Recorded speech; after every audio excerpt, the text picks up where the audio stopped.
Spain, 1550. Two old men stand in a public hearing. The topic for today is, should natives have rights under the Spanish Empire? Should they? I think yeah. On one side, a priest is arguing for the majority of the Spanish people, and he argues that natives are inferior to the Spanish people, and it was a God-given right to use these people. On the other side stands an ex-conquistador who had seen and participated in the terrible things that happened in the Americas, and he's arguing for the rights of the natives, so good on him. This man's name is Bartolomé de las Casas, and he is the world's first human rights activist. Welcome today. That was a great intro, Oz, but I'm going to be going over Bartolomé de las Casas, and since this is going to have some Spanish words in it, I'm going to try my best to pronounce them properly. Born in the late 1400s in the town of Seville, Bartolomé would make his first voyage to the Americas, to the island of Hispaniola in 1502. Hispaniola was the eastern side of Haiti. Like, on one side, there's the French area, and the other side is the Spanish, because they both kind of cut it down the middle. There he did what everyone else was doing at the time. He spent his time pillaging the Caribbean. He took slaves, fought in large battles. Nothing. I'm gonna be honest with you guys, but doesn't really sound like the nicest dude. I guess one of his biggest achievements would be when he helped with the taking of Cuba for the Spanish Empire. And for this, he was granted an encomienda. The encomienda is a weird Spanish thing that's kind of hard to explain. But the gist of it is that he got his own land to farm on, he got his own slaves, and got his own stuff to plant. It was a horrifying system that lasted way too long, and even when he was ordained as the first Catholic priest in the Americas in 1510, he still profited off the slave labor. Then, months after his coronation, a few Dominican friars came to Cuba and were appalled by what they saw. Hey guys.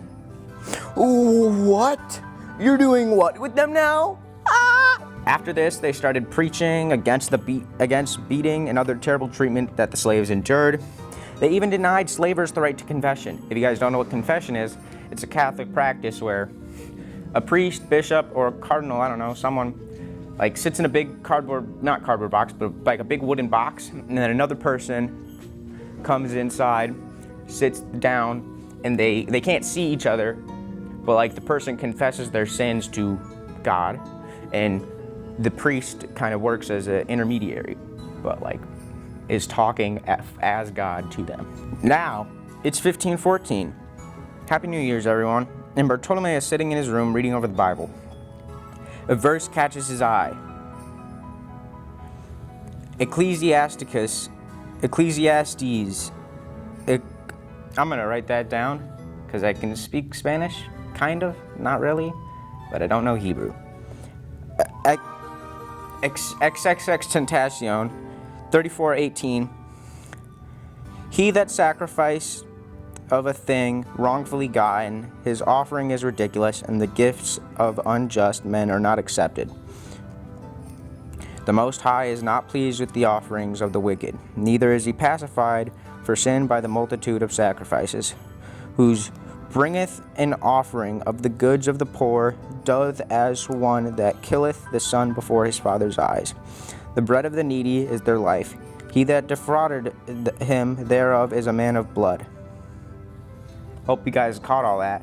Pretty much saying, if you're a bad dude giving sacrifices to God, Say the magic word.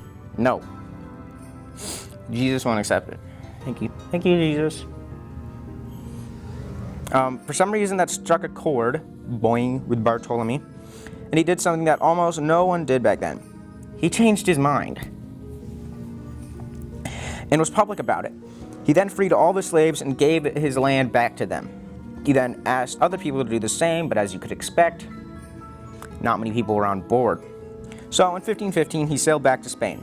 When he came back, he started fighting slavery at its source, but that was harder than you'd think, because many of the people he had to argue with had slaves and land in the New World. It wasn't hopeless, though, for he was going to meet the King Ferdinand of Spain. And if he could convince him that slavery was wrong, the rest of the empire would follow. but sadly the king died a month after their meeting. But as a new king rose, a new opportunity came to Las Casas. A powerful bishop dubbed him Protector of the Indians, a role where he advised colonial governors and colonial people.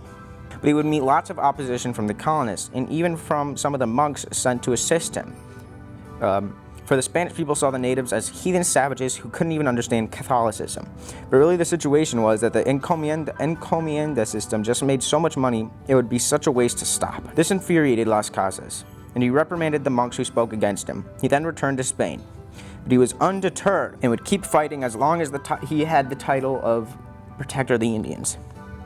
He would later join the Dominican friars, who also believed that the encomienda system was bad. Remember them? They told him at the beginning that they were bad. He continued to write and speak out against the system, and whenever the Spanish needed an advisor for handling disputes between natives and colonists, they would often call upon Las Casas because of his great connection with both the natives and the Spanish. By 1545, the Pope appointed him bishop in the new diocese of Chiapas. There, he made a new rule for his church, where he wouldn't let slave owners or the affiliated with the encomienda system into confession. So, kind of doing it again, because, you know, it worked so well the first time. Also, he excommunicated anyone who mistreated the indigenous people. Want to go to heaven, guys? Just see those slaves over there? Cut that out. That wasn't super popular, so he had to return back to Spain. But when he returned, he was greeted by more people opposing him, saying he was an enemy of the crown. They decided he would defend his faith in a public debate, like the same one at the beginning of this video. Thus began the first human rights debate in human history. He went on saying the Bible says nothing about how it's okay to enslave people, and that the tribes were not uncivilized, but instead they just had a different culture. This was a very new idea to the Spanish. Let me get this clear. It's the 1500s. Everyone there thinks Spanish is the only good, and if you're not Spanish, you're bad. And so this new idea that other cultures, although they're different, are good is like mind-blowing. He argued that conversion is necessary, but it should be done peacefully and without slavery. In the end, the jury was inconclusive, and so slavery and abuse continued. But for the rest of Las Casas' life, he would write and preach against slavery and encomiendas. So, let's finish this off.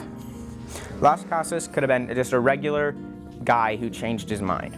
A lot of people did that back then. But what's different is he made it public and encouraged other people to do the same, which not a whole lot of people did. Back then, if you changed your mind on something this big, you were seen as a hypocrite or blasphemous, and you could be excommunicated from the church.